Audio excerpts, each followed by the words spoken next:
Grace Kelly a eu de vie. Une première qui a fait d'elle l'une des plus grandes actrices d'Hollywood dans les années 1950. Et une seconde qui l'a vue devenir l'une des princesses les plus glamour du XXe siècle, en épousant, en 1956, le prince Régnier III de Monaco.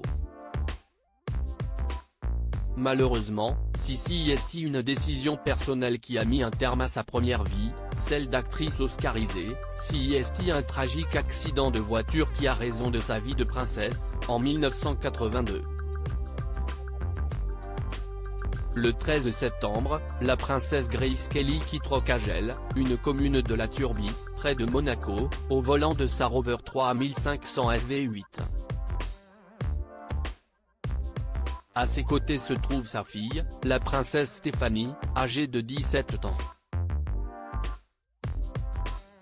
Sa mère doit l'accompagner à Paris où la jeune fille doit intégrer un atelier stylisme de la maison Dior.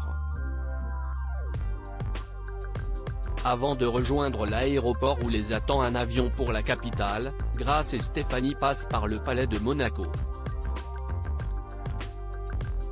Mais arrivée dans un lacet de la route D37 au niveau du Cap d'Aille, la voiture dévie de sa trajectoire, dévale une pente et s'immobilise 35 mètres plus bas sur le parking d'une villa.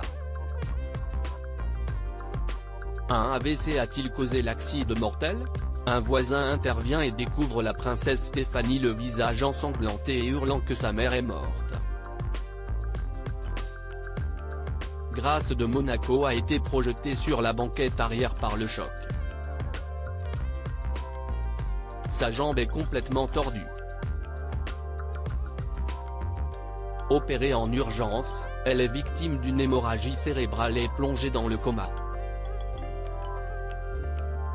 Elle décède au centre hospitalier Princesse Grace, rebaptisé ainsi en 1958, le lendemain de l'accident. Par la suite, des analyses confirment que la voiture était en bon état et n'est pas la cause de l'accident. À en croire les maux de tête dont se plaignait la princesse Grace Kelly les jours précédant son accident, l'épouse du prince Régnier a dû être victime d'un accident vasculaire cérébral alors qu'elle se trouvait au volant de sa voiture.